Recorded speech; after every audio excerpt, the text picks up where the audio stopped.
Radio धूम सुनने वाले सभी साथियों को जया शुक्ला का नमस्कार। साथियों, चिकित्सा की दुनिया में कई रास्ते हैं, पर एक रास्ता ऐसा भी है जो लाइक क्योर्स लाइक के सिद्धांत पर टिका है। सफेद मीठी मीठी गोलियां और कांच की छोटी छोटी शीशियां। जी हाँ, हम बात कर रहे हैं होम्योपैथी की। साथियों, हर वर्ष 10 अप्रैल को विश्व होम्योपैथी डे मनाया जाता है। ये दिन समर्पित है उस महान शख्सियत को जिन्होंने चिकित्सा की दुनिया को एक नया नजरिया दिया। जर्मनी के महान चिकित्सक डॉक्टर सैमुअल हैनीमैन। इन्होंने होम्योपैथी की खोज की और इस चिकित्सा पद्धति को समरूपता यानी लाइक क्योर्स लाइक का सिद्धांत दिया। आइए इस सिद्धांत के बारे में और बारीकी से समझते हैं और इस विषय में विस्तार से जानते हैं। इसकी जानकारी देने के लिए आज हमारे स्टूडियो में उपस्थित हैं होम्योपैथी विशेषज्ञ डॉक्टर योगेश पटेल जी। सर, आपका स्टूडियो में बहुत बहुत स्वागत है। धन्यवाद मैडम। सर, जैसा कि होम्योपैथी आम लोगों के नज़र में बेसिकली 3 प्रकार की चिकित्सा पद्धति होती है या फिर 4 प्रकार की जो आम लोग जानते हैं, जैसे एलोपैथी हुआ, होम्योपैथी, आयुर्वेदा, यूनानी पद्धति जी। लेकिन क्योंकि होम्योपैथी डे है तो आज हम होम्योपैथी डे पर बात करेंगे और होम्योपैथी के विषय में विस्तार से जानना चाहेंगे। तो इस पर सर मेरा जो पहला प्रश्न है वो ये है कि होम्योपैथी क्या है, इसे कैसे हम समझें? जी, सबसे पहले तो सभी सुनने वाले साथियों को मेरा नमस्कार। और जैसा कि आपने बताया कि 10 अप्रैल को होम्योपैथी विश्व होम्योपैथी दिवस है, तो ये हमारे जो होम्योपैथी के फाउंडर हैं डॉक्टर हैनीमैन, उनके जन्म दिवस पे मनाया जाता है। तो मैं आपको ये बताना चाहता हूँ कि जो हमारे जो सैमुअल हैनीमैन डॉक्टर साहब थे, वो पहले उस ज़माने में एमडी थे एलोपैथी, जो मॉडर्न होम चिकित्सा पद्धति है उस पर वो एमडी थे जी। लेकिन उस समय की जो चिकित्सा व्यवस्था थी, चिकित्सा का जो तरीका था, उससे वो काफ़ी निराश हुए, क्योंकि उस समय पे अगर किसी व्यक्ति को बुखार आ जाता था तो उनको बर्फ़ की सिल्ली पे लिटाते थे ठंडा करने के लिए। अगर किसी का ब्लड प्रेशर ज़्यादा होता था तो उसमें खून निकालते थे। लीचिंग जो है, लीच पद्धति, ये सब चीज़ों से बड़ी बड़ी जो इंजेक्शंस थे, इनसे वो हताश हुए और उनको ये लगा कि बीमार व्यक्ति खुद परेशान है, उसको ये जो चिकित्सा व्यवस्था के द्वारा उसको उल्टा ठीक करने के बजाय और ज़्यादा परेशान किया जा रहा है। उनको ऐसा फील हुआ, इसलिए वो फिर छोड़ दिया अपना जो प्रैक्टिस था उसको, और वो दूसरा अपना काम, उनको 12 लैंग्वेज की नॉलेज थी, तो वो ट्रांसलेट करते, मतलब एक बुक को दूसरे बुक में ट्रांसलेट, एक लैंग्वेज से दूसरे लैंग्वेज में ट्रांसलेट करने का काम करते थे। तो एक दिन जब वो ट्रांसलेट कर रहे थे तो उनको ये चीज़ समझ में आया कि सिमिलिमम जो होता है, आप जो बताए थे लाइक क्योर लाइक, कि अगर हम किसी व्यक्ति को ऐसा कोई दवाई दें जो नॉर्मल हेल्दी ह्यूमन को देने से जो सिम्टम्स आते हैं, वही दवाई अगर किसी सेम सिम्टम वाले बीमार व्यक्ति को देते हैं तो वो ठीक हो जाता है। तो ये उनको स्ट्राइक किया और वो इस चीज़ पे फिर नॉर्मल ह्यूमंस पे वो अपना रिसर्च किए, जिसको होम्योपैथी में ड्रग प्रूविंग कहते हैं। Drug proving. तो ड्रग प्रूविंग में क्या होता है कि नॉर्मल जो हेल्दी ह्यूमन होते हैं उस पे होम्योपैथी दवाई दी जाती है उनको एक लिमिटेड डोज में, और उसके बाद उस व्यक्ति में जो सिम्टम्स आते हैं उनको वो नोट डाउन करते हैं। वो मेंटल सिम्टम्स होते हैं, फिजिकल सिम्टम्स होते हैं, तो उसको नोट डाउन करने के बाद में फिर उसी तरह के सिम्टम्स वाले अगर कोई बीमार व्यक्ति आते हैं तो उससे वो ठीक किया जाता है। तो एक्चुअली होम्योपैथी जो है वो एक चिकित्सा का पद्धति है जो सिमिलिमम, मतलब एकदम सेम समरूपता। हाँ, सेम से भी, मतलब सेम में अपन 2 लोग सेम हो सकते हैं, लेकिन सिमिलिमम में इंडिविजुअलाइजेशन जिसको बोलते हैं कि एक व्यक्ति के जैसा दूसरा व्यक्ति नहीं हो सकता। या एक व्यक्ति के में जो सिम्टम्स होते हैं एकदम सेम सिम्टम्स दूसरे व्यक्ति के में नहीं हो सकते हैं। तो वो सिमिलिमम पे काम करता है। इसीलिए कि होम्योपैथी एक चिकित्सा पद्धति है जो लाइक क्योर लाइक के सिद्धांत पे काम करती है। जी। तो ये एक बहुत अच्छी बात आज हमें पहले ही प्रश्न में जानने को मिली, क्योंकि हम आम लोग ये समझते हैं कि ज़्यादातर जो रिसर्च होते हैं वो जानवरों पर होते हैं। जी। और ये हम समझ पा रहे हैं कि ये जो दवाइयाँ हैं वो मनुष्य पे ही उसका रिसर्च किया हुआ है, टेस्ट किया हुआ है, और शायद इसीलिए कहते हैं कि ये बिल्कुल सेफ है। इसके साइड इफ़ेक्ट्स जो है वो कभी ऐसे सुनने को नहीं मिलते। आमतौर पर लोगों की भावना यही कि हाँ, होम्योपैथी और आयुर्वेदा दोनों ही एक सेफ जोन में आते हैं, इसके साइड इफ़ेक्ट्स नहीं होते। जी, तो होम्योपैथी में जो क्योर का सिद्धांत है, क्योर हम जिसको बोलते हैं, क्योर एक्चुअली एक rapid, gentle and permanent restoration of the health. जी जी।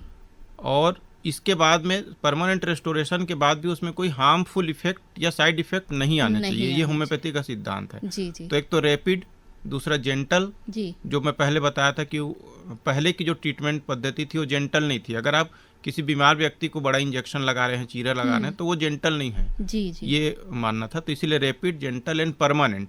अपन जो होम्योपैथी में बात करते हैं कि हमेशा जड़ से ठीक करता है, that is the permanent restoration of health. मतलब उनका जो नॉर्मल हेल्थ पहले था, बीमार पड़ने के बाद फिर से उस नॉर्मल स्टेज में आए, ये क्योर है। जी जी जी जी। और आगे बात करते हैं कुछ भ्रांतियों पे। जी जी। क्योंकि सबसे ज़्यादा हमें लगता है कि यदि भ्रांतियां दूर हों किसी भी विषय को लेकर तो हम उसके प्रति एक सकारात्मक विचार रख सकते हैं। तो अब कुछ भ्रांतियों पर आते हैं। जैसे होम्योपैथी को लेकर ख़ास तौर पर आम लोगों के बीच ये विचार होता है कि ये बहुत स्लो ट्रीटमेंट है, बहुत ही स्लो है। यानी अगर हमें कोई बहुत इमरजेंसी का ट्रीटमेंट चाहिए तो हमें होम्योपैथी नहीं चूज़ करना चाहिए। ये कहाँ तक सही है? जी, एक्चुअली ये भ्रांति जो है वो गलत है। स्लो इसलिए लोगों को लगता है कि आप खुद देखे होंगे कि अगर आप बीमार पड़ते हैं जी। या कोई भी व्यक्ति बीमार पड़ता है तो सबसे पहले वो खुद से दवाई लेता है। अगर किसी को फीवर है तो वो खुद मेडिकल स्टोर से लेके पैरासीटामॉल या कुछ भी जो उनको लगता है वो दवाई लेंगे।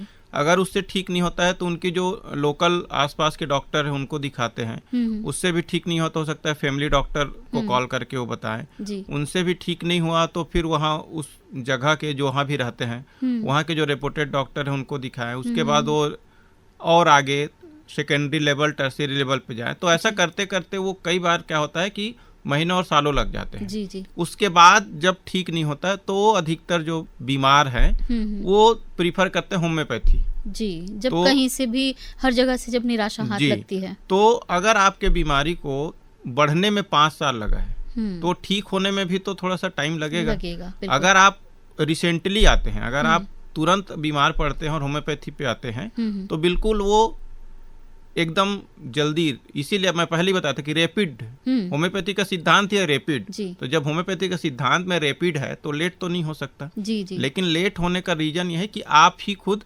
लेट आते हो। और दूसरा, आप खुद एक चीज समझिए कि अगर आपके घर में कोई दूसरा व्यक्ति कब्जा करके बैठा है जी, तो अगर वो 1 दिन 2 दिन कब्जे में है तो आप उसको जल्दी निकाल सकते हैं। महीने में है तो थोड़ा लेट लगेगा। अगर आप 12-15 साल से अगर कोई व्यक्ति आपके घर को कब्जा कर लिया है तो उसको निकालने में आपको कितना परेशानी लगेगा और कितना लेट लगेगा उसको निकालने में, आप खुद समझ सकते हैं। तो सेम ऐसे ही है कि बीमारी भी अगर आपके शरीर में घर कर ली है तो जितना पुराना बीमारी होगा उसको ठीक होने में उतना जल्द टाइम लगेगा। जी जी। मेरे कई सारे ऐसे पेशेंट भी जिनको सर्दी खांसी अगर है तो वो विद इन आवर्स ठीक हुए हैं। अच्छा। दिन भी नहीं, आवर्स भी ठीक हो जाते हैं। और कई सारे ऐसे पेशेंट हैं जिनको विश्वास है, जो जानते हैं, तो वो छोटे छोटे चीज़ों के लिए भी वो फिर सीधा आते हैं। तो उनका जितना जल्दी आएंगे तो ट्रीटमेंट भी उतना जल्दी होगा। बिल्कुल, मतलब ये पूरा डिपेंड करता है कि आपको जब कोई स्वास्थ्य समस्या हो रही है तो आप कितनी देर लगा रहे हैं। जी जी, बिल्कुल। ये उस पर ही डिपेंड करता है कि ट्रीटमेंट स्लो है या फास्ट है,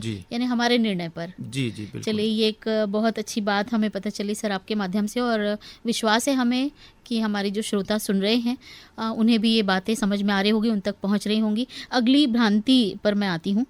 ये जो अगली बात है वो कुछ ऐसे है कि जो सर्जरी वाली चीज़ें हैं, यदि हमें कोई सर्जरी करानी है, छोटी बड़ी कैसे भी, तो सर्जरी वाली समस्याओं पे हमें होम्योपैथी नहीं चूज़ करना चाहिए। इस पर आप क्या कहेंगे? जी, देखिए, सर्जरी जो है वो किसी भी बीमारी का लास्ट ऑप्शन होता है। जी जी।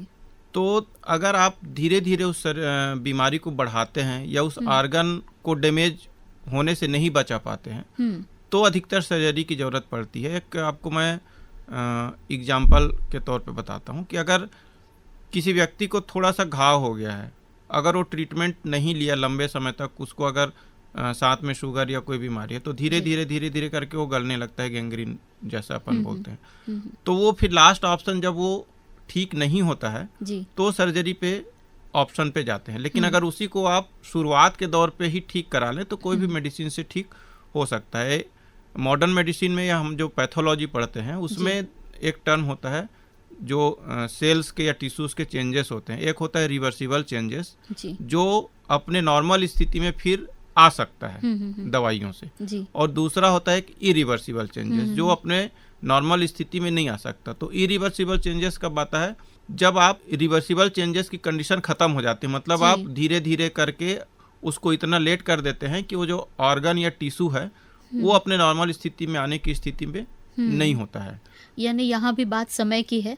हम जितना समय लगा रहे हैं, जितना समय हम देर कर रहे हैं इलाज में, वो एक समस्या बढ़ती हुई हमें उस पॉइंट पर लाकर छोड़ देती है। और दूसरी चीजें हैं, जैसे कुछ कॉमन चीजें हैं, जैसे सिंपल सा ही स्टोन है, रीनल स्टोन है, जी। तो उसके दो ऑप्शन है, आप या तो सर्जरी करा लें या फिर दूसरा मेडिसिन से भी ठीक होता है। अच्छा। तो वो डिपेंड करता है आपके ऊपर कि आपको नॉलेज है नहीं है। कई लोगों को है कि भाई इस चीज का सर्जरी ही उपाय है, लेकिन बहुत सारे ऐसी बीमारियां हैं जो सिर्फ सर्जरी उपाय नहीं, जैसे वार्ट्स हैं, सिस्ट है, रीनल स्टोन है। तो ये कुछ बीमारियां हैं जो दवाइयों से भी ठीक हो सकती है, उसका सर्जरी भी ऑप्शन है। जी। ऐसा नहीं है कि जो चीज़ सर्जरी से ही ठीक होगी, जैसे आप वार्ड्स को काट के उसको निकाल भी सकते हैं, दैट इज सर्जरी। मेडिसिन से ठीक होती है तो वो बिना सर्जरी के है। तो बहुत सारी बीमारियां हैं, डिपेंड करती है कि वो किस स्थिति में है, कितना पुराना है। तो कई जो बीमारियां हैं उसमें सर्जरी की आवश्यकता नहीं भी पड़ती है। और जैसा कि आपको बताया कि इरिवर्सिबल चेंजेस जब हो जाते हैं, उसका कोई ऑप्शन ही नहीं होता है, तो सर्जरी पे हमको जाना पड़ता है। जी।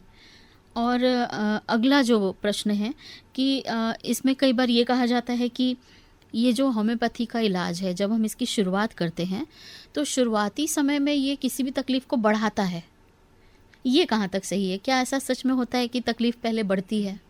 जी, जैसा कि मैं आपको पहले बताया कि ये होम्योपैथी जो है वो ड्रग प्रूविंग पे डिपेंड करता है जी। तो ड्रग प्रूविंग के समय जो सिम्टम्स नॉर्मल व्यक्ति में जो सिम्टम्स आते हैं, वही सिम्टम्स हम जब पेशेंट को देते हैं तो वो कई बार है कि उसकी जो पावर पे डिपेंड करता है कि होम्योपैथी दवाई का थोड़ा पावर है, तो वो सिम्टम्स को कई बार वो बढ़ाता नहीं है। वो जो आर्टिफिशियल अपन बोलते हैं आर्टिफिशियल मेडिसिनल जो डिजीज है, आप इस चीज को मैं आपको इस तरह से समझाता हूँ कि अगर हमारे यहाँ कोई व्यक्ति थर्ड पर्सन आ जाता है या कब्जा करने की स्थिति में आता है जी।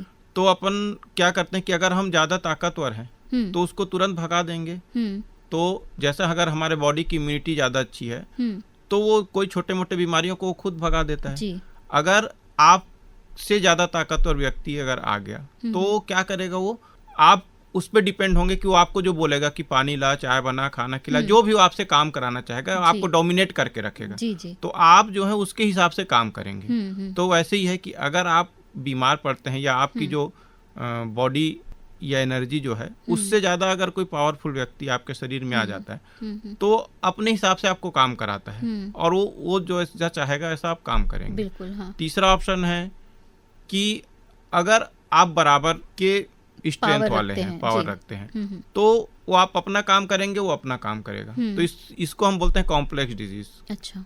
बीमारी का एक टाइप है कॉम्प्लेक्स डिजीज। तो इसको भगाने के लिए अल्टीमेटली हमको क्या करना पड़ता है कि थर्ड पर्सन जो उससे स्ट्रांग हो, उनकी हेल्प लेनी पड़ेगी। उनकी हेल्प अपने आप को स्ट्रांग करने के लिए। जी। आप तभी उसको भगा सकते हैं जब आप खुद में स्ट्रांग हो। तो आप किसी पावरफुल व्यक्ति को, हो सकता है कि वो पुलिस हो सकता है कि जुडिशियरी से संबंधित हो, कोई भी XYZ हो सकते हैं, जो उससे पावरफुल है, जो आपको पावर दें, इनडायरेक्टली आपको पावर दें और आप उस जो थर्ड पर्सन है उससे पावरफुल हो जाए, तो आप अल्टीमेटली उसको भगा देंगे। जी। तो सेम होम्योपैथी में भी यही होता है कि हमारा जो बॉडी है वो गवर्न किससे होता है, एक एनर्जी से होता है। अपन अगर किसी को बोलें कि एक जिंदा व्यक्ति और मृत व्यक्ति में क्या अंतर है, तो बेसिकली जो लोगों का अपन किसी से पूछेंगे तो रिस्पॉन्स होगा कि उनका हार्ट बीट चलता है, सांसें चलती है, मूवमेंट होता है। तो इसको कौन कंट्रोल करता है? इसको कंट्रोल करता है नॉर्मल व्यक्ति बोलेगा ब्रेन। तो ब्रेन को फिर कौन कंट्रोल करता है? तो अल्टीमेटली धीरे धीरे अपन जाएंगे तो सीधा सीधा ये समझ में आएगा कि ऐसा कोई ना कोई पावर है बॉडी में, यूनिवर्स में, या कोई एनर्जी है जो हमारे बॉडी को कंट्रोल करती है। जैसे इलेक्ट्रिसिटी है, अपन इलेक्ट्रिसिटी को देख नहीं सकते डायरेक्ट। किसके थ्रू देखते हैं कि पंखा चल रहा है, फैन चल रहा है, लाइट जल रही है, कोई एक्शन के थ्रू ही वो तो अपने को पता चलता है कि यहाँ पे इलेक्ट्रिसिटी है। तो सेम हमारे बॉडी में है हम होम्योपैथी के भाषा में उसको बोलते हैं वाइटल फोर्स, जो एनर्जी वाइटल फोर्स जी, जो एनर्जी है हमारे शरीर को और हमारे शरीर के जितने भी फंक्शंस हैं, नॉर्मल फंक्शंस, उसको जो भी गवर्न करता है वो है वाइटल फोर्स। तो वाइटल फोर्स एक एनर्जी है, तो उसको डिरेंज करने के लिए, उसको डैमेज करने के लिए भी हमको एक एनर्जी की जरूरत पड़ेगी। अगर लाखों करोड़ों बैक्टीरिया वायरस जो मरे हुए हैं उनको किसी के बॉडी में इंजेक्ट कर दें तो क्या होगा? कुछ नहीं होगा, क्योंकि वो मरे हुए हैं। लेकिन अगर वही जीवित है तो आपको डैमेज करते हैं आपके शरीर को, क्योंकि वो जीवित है, मतलब उसके में भी वाइटल फोर्स है और एनर्जी है। तो अल्टीमेटली बात यह है कि हम हमारे शरीर को या हमारे एनर्जी को डिरेंज करने के लिए या उसको कमजोर करने के लिए, नुकसान पहुंचाने के लिए एक एनर्जी की ही जरूरत पड़ेगी। तो जब आपके बॉडी को एक एनर्जी डिरेंज कर रहा है या डैमेज कर रहा है तो उसको ठीक करने के लिए भी एनर्जी की जरूरत पड़ेगी। तो होम्योपैथी में पावर है, आप सुने होंगे 30 पावर का दवाई होता है, 200 पावर का होता है, 1 m का होता है, 10 m का। तो ये जो पावर है ये हम अपने जो मेडिसिन है उसके पावर को बढ़ा के एनर्जी फॉर्म में लाते हैं, ताकि वो जो बाहर का जो एनर्जी है उसको भगा सके या ठीक कर सके बीमारी को। तो बीमारी के इंटेंसिटी के ऊपर हम दवाई देते हैं। तो कई बार जो दवाई होती है वो उससे ज्यादा पावरफुल होती है, तभी भगा पाए कि जब ज्यादा पावरफुल होगी। दवाई है वो एक आर्टिफिशियल मेडिसिनल डिजीज पैदा करती है, जो उस बीमारी से या जो नेचुरल डिजीज है उससे ज्यादा पावरफुल होती है। और जैसे ही वो हमारे बॉडी में अपना आर्टिफिशियल डिजीज पैदा होता है, मेडिसिनल डिजीज, वो जो नेचुरल डिजीज है उसको भगा देती है कमजोर करके।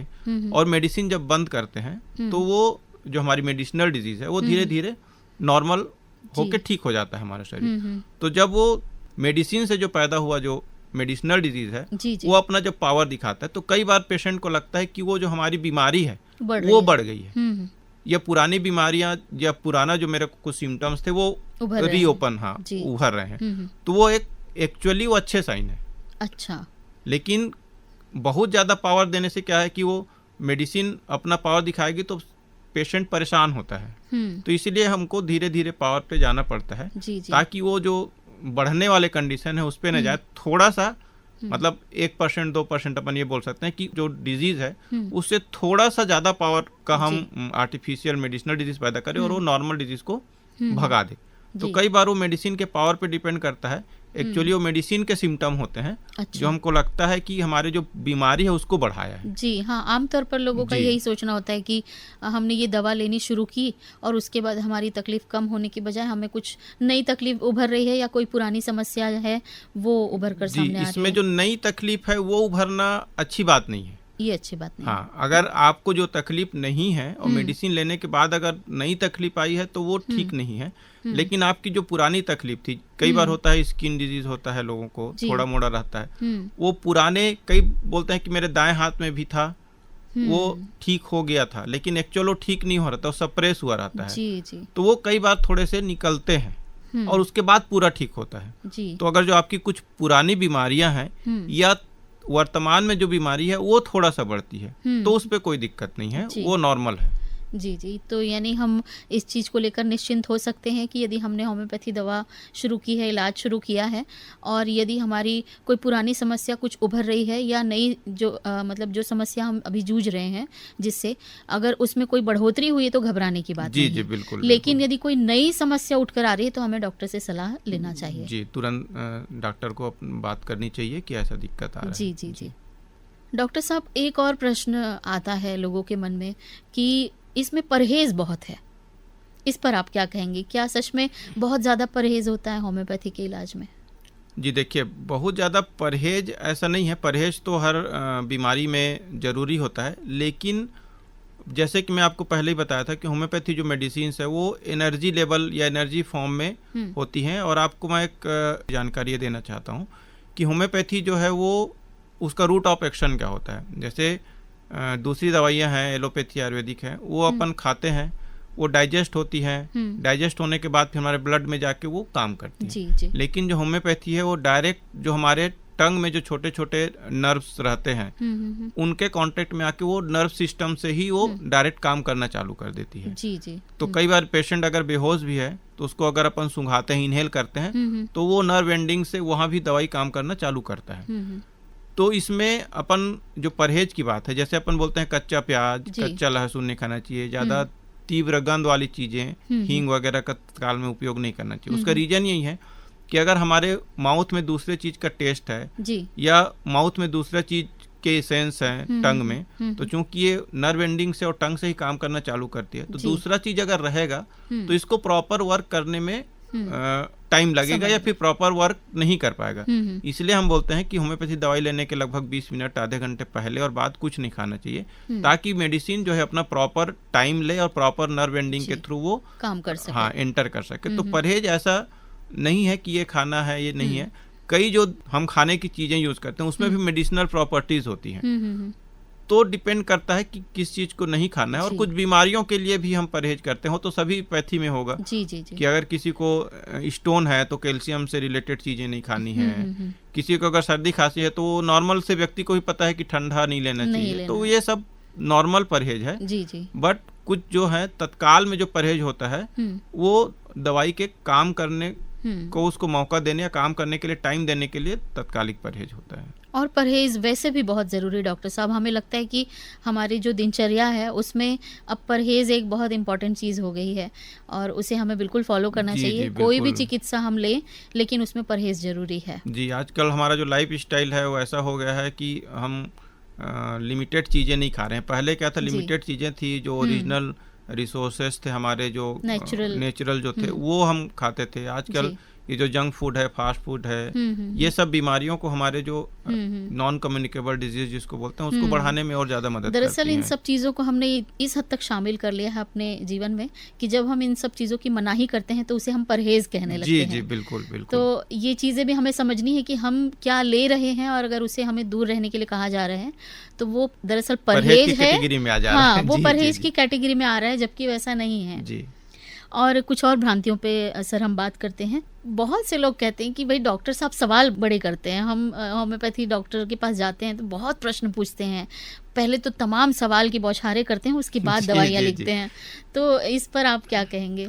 जी बिल्कुल, तो ये भी हम इस चीज़ को पहले ले चुके थे। जो ड्रग प्रूविंग जो आपको मैं बताया था कि एक नॉर्मल हेल्दी ह्यूमन बीइंग पे किया जाता है, तो बाकी जो अधिकतर रिसर्चेस होती हैं वो जानवरों पे होती हैं, लेकिन होम्योपैथी में जो होम्योपैथी मेडिसिन के लिए जो प्रूविंग होते हैं, जिसको ड्रग प्रूविंग कहते हैं, वो नॉर्मल हेल्दी ह्यूमन पे होता है। तो उससे फायदा ये होता है कि आपको किस तरह की चीजें फील हो रही हैं।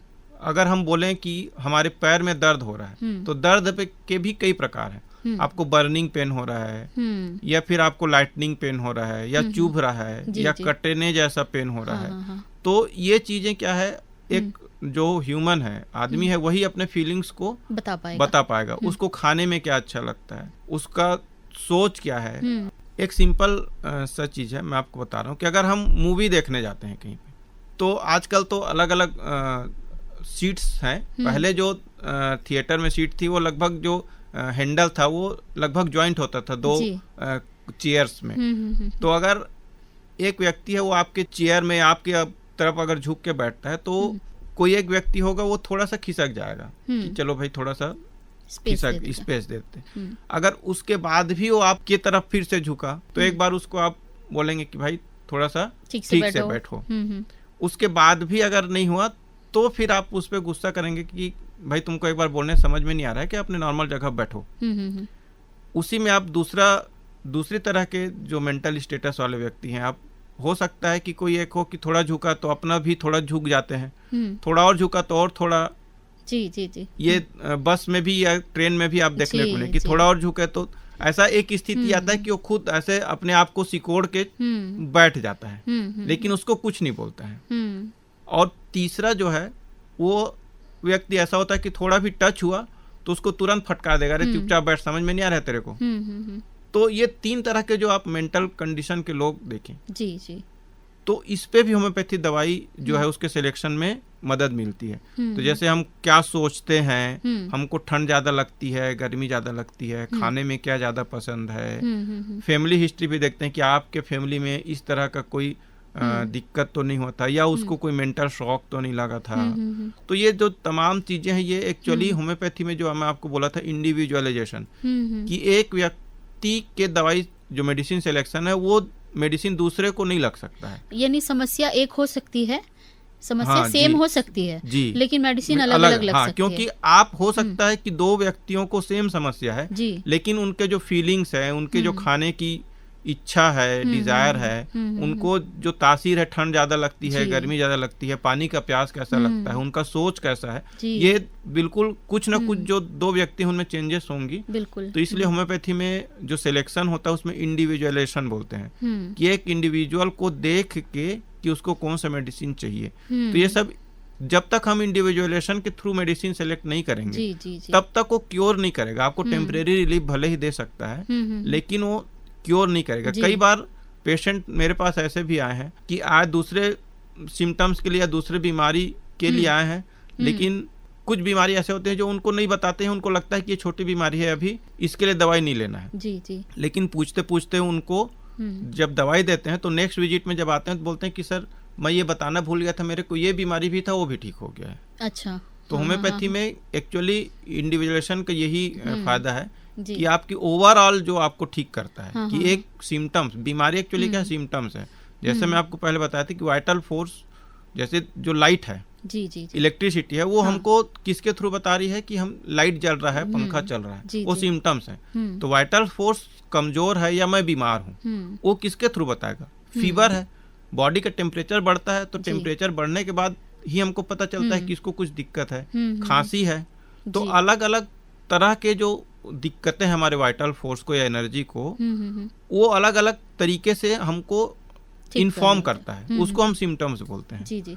तो एक्चुअली जो बीमारी है वो सिम्टम्स है, तो सिम्टम्स को ओवरऑल हम ठीक करते हैं। तो एक अगर सही दवाई लगता है, पेशेंट अगर सही बताता है, उनको जो पूछते हैं, कई बार मेरे साथ भी होता है कि पेशेंट को अगर पूछे कि आपको खाने में क्या ज्यादा पसंद है, सब खा लेते हैं डॉक्टर साहब, उन्होंने सभी खुद खा कभी लेते स्टडी हैं, नहीं किया हाँ, है लगता सब है। खा लेते हैं। तो फिर उनको अलग से पूछना पड़ता है कि आपको अगर 4 चीज रखें, खट्टा, मीठा, नमकीन, ये तो किसको ज्यादा खाएंगे।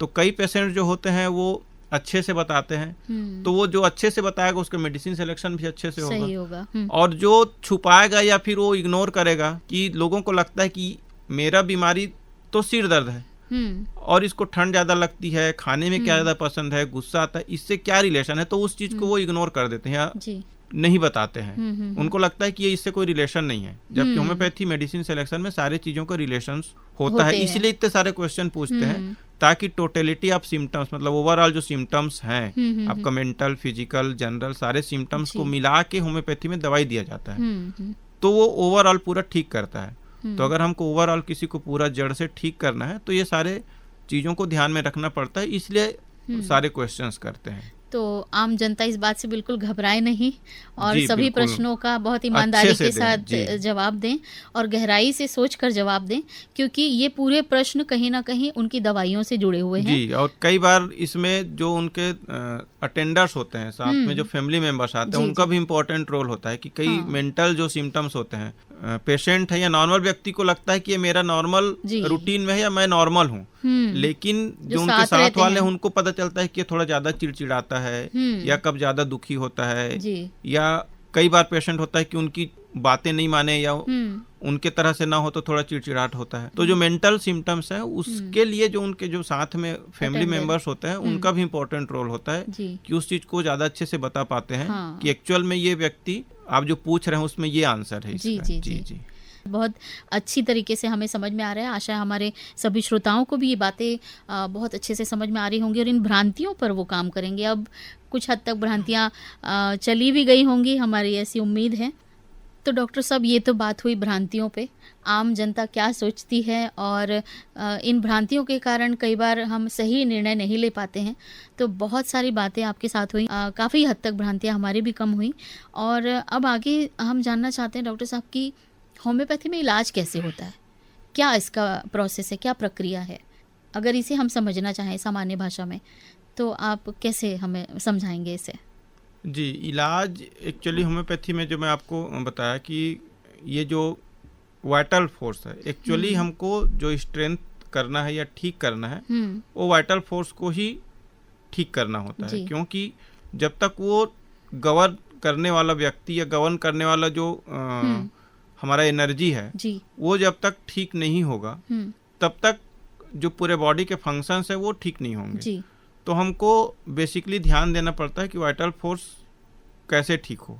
और ये अपन पहले इस चीज़ पे चर्चा कर चुके हैं कि वाइटल फोर्स को ठीक करने के लिए उसी लेवल या उससे ज़्यादा बड़े लेवल की एनर्जी की ज़रूरत पड़ती है। तो हमारी जो मेडिसिन है वो एक्चुअली एनर्जी लेवल पे ही होती है और उसका सिलेक्शन हम इंडिविजुअलाइजेशन के थ्रू करते हैं। इसके साथ ही जो रूट ऑफ एक्शन है जो मैं आपको बताया, क्योंकि एनर्जी है। एक चीज़ मैं आपको और बताना चाहता हूँ दर्शकों कि लोगों को अपन बोलते हैं कि इस दवाई को हाथ में नहीं छूना है, ढक्कन में ही लेके खाना है। जी। तो उसका रीजन यही है कि हमारी जो मेडिसिन होती हैं होम्योपैथी मेडिसिन वो एनर्जी फॉर्म में होती हैं। हमारे बॉडी में भी एनर्जी है, नेगेटिव पॉजिटिव दोनों एनर्जी है। अगर हम किसी एनर्जी को हाथ में लेते हैं तो हमारे जो बॉडी की एनर्जी उससे कनेक्ट होती है और कई बार वो न्यूट्रलाइज हो सकती है या उसका जो इफेक्ट है वो कम हो सकता है। जी। इसीलिए हम बोलते हैं कि उसको हाथ में नहीं लेना है। तो ओवरऑल जो होम्योपैथी जो काम करता है वो तो अपन बात कर चुके हैं कि सिमिलिमम जो है लाइक्स क्योर लाइक के सिद्धांत पे काम करता है कि अगर किसी भी चीज को ठीक करने के लिए उसके जैसा ही उससे ताकतवर व्यक्ति चाहिए, जो अपन बात कर चुके हैं। जी। हो सकता है कि अगर हम उससे अपोजिट ले तो कुछ समय तक काम करे लेकिन वो फिर पूरी तरह से ठीक ना हो। तो उसी के जैसा उससे ताकतवर व्यक्ति, तो उसी के जैसा उससे ताकतवर के लिए होम्योपैथी मेडिसिन जो है उसमें हम पोटेंटाइजेशन, अपन जो एनर्जी के फॉर्म लेवल को बढ़ाने का जो प्रोसेस है उसको बोलते हैं पोटेंटाइजेशन। तो इसमें धीरे धीरे जो मेडिसिन की जो पावर है उसको बढ़ाते हैं और वो जो मेडिसिन की पावर है वो बढ़ने के बाद में उस पेशेंट्स के जो सिम्टम्स हैं उसको वो एनर्जी फॉर्म में ले जाके वो ठीक करता है। इसीलिए वो डायरेक्ट टंग से नोज के इनहेल से काम करता है। डाइजेशन पे जरूरी नहीं है कि हम उसको डाइजेस्ट करें। कई बार इसीलिए पेशेंट बेहोश भी रहता है, अगर उसको इनहेल कराते हैं तो वो वर्क करने लगता है। तो होम्योपैथी, पहला तो होम्योपैथी जो है वो उसका जो सिद्धांत है वो लाइक्स क्योर लाइक अपन जो बात कर चुके हैं सिमिलिमम पे काम करता है, समरूपता पे। जी। और दूसरा है कि ये जो है पोटेंटाइजेशन वाली जो बात कर रहे थे, ये एनर्जी लेवल पे काम करता है। उसके बाद नर्व एंडिंग्स के थ्रू काम करता है। हमारे जो जैसे स्किन के जो हैं, अगर रूट अगर अपन माउथ से नहीं डाल रहे हैं तो वो नोज के थ्रू, स्किन के जो नर्व एंडिंग्स हैं उसके थ्रू भी काम करता है। लेकिन जो सबसे ज़्यादा जो नर्व्स होते हैं हमारे टंग में होते हैं एक्चुअली, इसीलिए उसको टंग में ज़्यादा देर तक रखने के लिए बोलते हैं कि उसको चूसते रहना है ताकि वो ज़्यादा लंबे समय तक वो उसके कांटेक्ट में रहे। तो बेसिकली यही है होम्योपैथी में। जी। तो ये जो दवाइयाँ हैं, जो सफ़ेद गोलियों की हमने बात की थी, शुरुआत में जिक्र किया था, तो इसे चबाना नहीं है जी। और जो सफ़ेद गोली है एक्चुअली वो मीडियम है, दवाई को आप तक पहुंचाने के लिए, पेशेंट तक पहुंचाने के लिए एक माध्यम है। हम डायरेक्ट वाटर में भी दे सकते हैं, है ना। एक्चुअली जो दवाइयाँ होती हैं वो अलग होती है, लिक्विड फॉर्म में होती हैं। उसमें हम गोलियों में उसको डालने के बाद देते हैं। तो गोली एक सिर्फ माध्यम का काम करती है दवाई को आप तक पहुंचाने के लिए। एक्चुअली वो जो छोटी छोटी गोलियां हैं वो दवाई नहीं है, वो मीडियम है जी। हाँ, उस माध्यम से हम उसे इंटेक कर सकते हैं। और होम्योपैथी में एक जो पोटेंटाइजेशन है उसका फायदा यह है कि कुछ जो दवाइयां हैं जिनको हम क्रूड फॉर्म में, मतलब जो उसके जो बेसिक जो नॉर्मल फॉर्म्स हैं उसमें नहीं ले सकते हैं, कुछ नुकसानदायक होते हैं, तो वो दवाइयाँ वो भी होम्योपैथी में दवाइयों का काम करती है। जो नॉर्मल चीज के लिए जहर होता है, जैसे धतूरा है, कैलोट्रोपिस है, उसके बाद यहाँ तक कि जो सांप का जो जहर है, सांप के भी जो डिफरेंट टाइप्स के हैं, है ना, जैसे अपन कोबरा है और अलग अलग जितने भी सांप, तो उनके आमतौर पर पॉइजन हम कहते हैं। हाँ जी, सांप के जहर से। उसके बाद जो डंक है कई जैसे जंतुओं के जो, हाँ, जैसे अपन मधुमक्खी के, जी। तो जो हमको हार्म पहुंचाती हैं उससे भी होम्योपैथी में दवाई बनता है और बहुत अच्छी दवाइयाँ बहुत अच्छा काम करती हैं। कुछ जो सोर्सेस होते हैं न्यूट्रल होते हैं जिसको हम सोच भी नहीं सकते, जैसे साइलिशिया है, मतलब ये जो रेत है, जी जी, रेत से भी दवाई बनती है। चारकोल जो कोयला है, लकड़ी का जो कोयला है, और उसके बाद जो हमारे बोन्स हैं, जैसे जानवर को या फिर हमारे जो व्यक्ति के बोन हैं, जी जी, बोन को जलने के बाद जो कोयला बनता है उससे भी दवाइयाँ बनती हैं। अच्छा, तो इस तरह से अपन जो नॉर्मल व्यक्ति है वो जिन चीज़ों के बारे में नहीं सोच सकता उससे भी बहुत अच्छी अच्छी दवाइयाँ हैं। तो पोटेंटाइजेशन का फायदा यह होता है कि वो एनर्जी फॉर्म में आ जाती हैं, तो उसकी जो नेगेटिव इफेक्ट है, जिसको अपन बोल सकते हैं जो हार्मफुल इफेक्ट है, वो खत्म हो जाती है और वो मेडिसिन का काम करने लगती है। जी जी जी। तो इस प्रकार से होम्योपैथी जो है हमारे शरीर में काम करता है। जी जी। तो जब हम होम्योपैथी का इलाज शुरू करते हैं डॉक्टर साहब, तो कौन कौन सी सावधानियां हमें रखने की आवश्यकता है? जी, सबसे पहले तो होम्योपैथी के इलाज में जो सावधानी है वो नॉर्मल सा चीज़ है कि हम जो बोलते हैं कि टच नहीं करना है, दवाइयों को टच नहीं करना है। उसके बाद दवाई खाने के लगभग 20 मिनट आधा घंटा पहले या बाद में कोई दूसरे चीज़ों का सेवन नहीं करना है। जी। जो स्ट्रॉन्ग चीज़ें हैं या जो मेडिसिनल, जैसे कॉफ़ी है, कॉफ़ी में खुद मेडिसिनल प्रॉपर्टीज़ होती हैं, हींग है, प्याज है, लहसुन है, इसको हो सके तो दवाई के लेते तक ना खाएं, उपयोग ना करें। लेकिन अगर जैसे अभी गर्मी का दिन है, अधिकतर लोगों को बाहर जाना है, सलाद वगैरह में प्याज खाते हैं, तो दवाई लेने के एटलीस्ट 1-1.5 घंटे पहले और बाद तक उन चीज़ों को ना लें। बाकी अगर ना लें तो ज़्यादा बेटर है, लेकिन अगर लेना है तो 1-1.5 घंटे का गैप रखें ताकि वो अपना जो दवा जो है वो काम कर एक्शन अलग, हाँ, जो मेडिसिन के रूप में हम जो ले रहे हैं, हमारी जो होम्योपैथी दवाई है उसका जी, और जो खा रहे हैं हम दूसरे रूप में, उसमें जो मेडिसिनल प्रॉपर्टी है वो एक दूसरे को इफेक्ट ना करें। इसमें एक प्रश्न और मेरे जहन में आ रहा है डॉक्टर साहब की, जैसे डॉक्टर हैं, उन्होंने 20 दिन बाद या 25 दिन बाद या 1 महीने बाद बुलाया, उन्होंने 1 महीने की डोज दी जी। अब सपोज कि वो पेशेंट जो है वो लंबे इलाज में है, यानी 1 साल 2 साल 5 साल, तो कई बार ये आता है कि यही दवा चल रही है, आप हमें ज़्यादा दे दीजिए, हम 3 महीने बाद या 4 महीने बाद आएंगे। तो क्या वो दवाई उतनी ही असरदार होती है, या इसका एक पर्टिकुलर जो लिक्विड वाली दवाइयाँ हैं उनकी मैं बात कर रही हूँ, तो क्या ये 20-25 दिन 1 महीने बाद जब डॉक्टर साहब बुलाएं तो हमें पहुँच जाना चाहिए, या हम बहुत सारी दवा कलेक्ट करके रख सकते हैं? जी देखिए, इसमें 2 चीज़ें हैं, 2 क्वेश्चन है आपका। एक तो कि दवाई के इफेक्ट की बात है, तो जो लिक्विड वाली दवाइयाँ हैं वो खराब नहीं होती हैं कभी भी। एक तो ये है कि अगर आप ज़्यादा दिन के लिए लेते हैं तो खराब तो नहीं होंगी, लेकिन अगर कोई डॉक्टर आपको 15 दिन में बुलाया है या महीने भर में, तो वो एक्चुअली वो आपको रिव्यू के लिए बुलाता है कि मैं जो दवाई दिया हूँ वो कितना असर कर रहा है। जैसे मैं पहले आपको बताया था कि बिल्कुल काम नहीं कर रहा है, जी। या फिर थोड़ा बढ़ गया है सिम्टम्स, या दूसरे सिम्टम्स तो नहीं आ रहे हैं, या दूसरे जो बीमारी नहीं थी वो तो नहीं आ रहा है। तो डॉक्टर को खुद जानना जरूरी है कि ये दवाई जो दिया हूँ वो कितना काम कर रहा है, और पेशेंट अभी किस स्टेज में है। जी हाँ। और अगर डॉक्टर को लगता है कि ये दवाई इस स्टेज में ठीक है, 15 दिन की जगह 1 महीने बाद भी आ सकता है, तो डॉक्टर खुद बता देगा भाई ठीक है, अभी 1 महीने का दवाई ले लो, उसके 1 महीने बाद आना। लेकिन जब डॉक्टर बुलाए तो उसको रिव्यू के लिए आना चाहिए। ऐसा नहीं कि यही दवाई है मार्केट से ले लिए और कंटिन्यू चल रहा है। तो कई बार होम्योपैथी में मैं आपको जो बताया कि दवाई को लेने के बाद में उसके पावर बढ़ाना जरूरी है, क्योंकि एक स्टेज के बाद वो दवाई अगर जो बीमारी है उसके पावर के बराबर है या कम है तो बीमारी को तो नहीं भगा पाएगी, उससे हमको ज्यादा पावर की जरूरत है। लेकिन अगर अचानक से भी ज्यादा पावर इसलिए नहीं दे सकते कि अपन जो बात किए थे कि मेडिसिनल जो आर्टिफिशियल डिजीज है वो पैदा होता है, तो उससे जो उसके सिम्टम्स हैं वो बढ़ जाते हैं, तो अचानक बहुत ज्यादा पावर भी नहीं देना है। तो इसीलिए धीरे धीरे ऑब्जर्वेशन के बाद में कि कौन से सिम्टम्स आ रहे हैं, तो उसका जो आउटकम है, पेशेंट के आउटकम को देखते हुए कि उसको कौन से सिम्टम्स आ रहे हैं, तो उसका साइन क्या है वो हमको पता है कि इसको ये सिम्टम्स आ रहे हैं तो दवाई अच्छे से काम कर रही है कि नहीं कर रही है, कि दूसरे डायरेक्शन में जा रही है, पावर बढ़ाना है या दवाई चेंज करना है, या पेशेंट के जो खाने पीने हैं या उसका जो रहन सहन है उस पर कुछ चेंज कराना है। तो इस चीज को ध्यान देने के लिए जरूरी है। कुछ बीमारियां ऐसे होती हैं जो दवाई लेने के बाद भी ठीक इसलिए नहीं होती क्योंकि आप उस कंडीशन में हमेशा बने हुए हैं। अगर आप डैम्प वेदर में हैं, सर्दी खांसी, अगर आप ठंडे जगह पे बने हुए हैं तो वो ठीक नहीं होगा।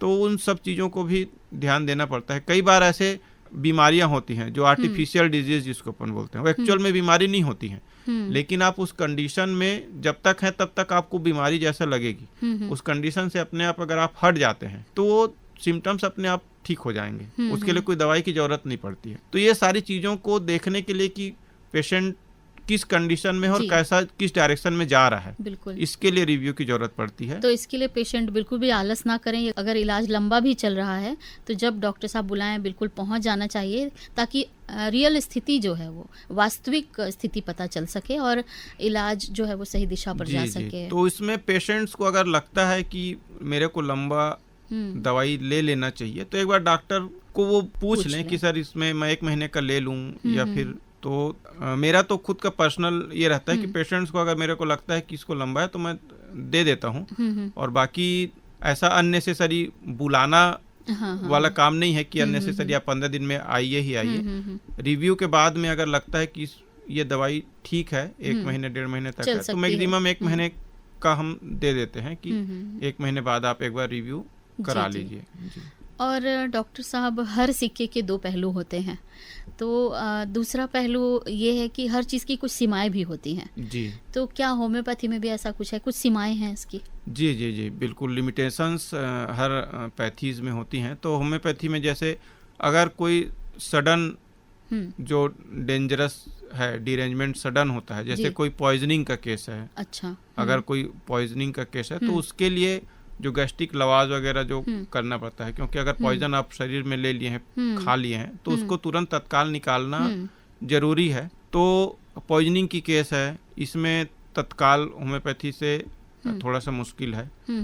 उसके बाद में एक्सीडेंटल केसेस हैं, जैसे जिसमें ब्लड बहुत ज़्यादा बह रहा है या हमारा जो बॉडी पार्ट जो है वो डिरेंज हो गया है, जिसमें तत्काल सर्जरी की ज़रूरत है। तो इस तरह की जो तत्काल जो डिरेंजमेंट वाली चीज़ें हैं उनमें लिमिटेशंस हैं। बाकी जो कॉमन जो नेचुरल डिजीज है, जिसको हम नेचुरल डिजीज बोल सकते हैं, नेचुरल डिजीज मतलब जो हमारे एनर्जी के थ्रू जो हमें होता है, दूसरे के बैक्टीरिया, वायरस या किसी और एनर्जी के थ्रू अगर आपको डिरेंजमेंट हो रहा है तो उसमें होम्योपैथी जरूर लें।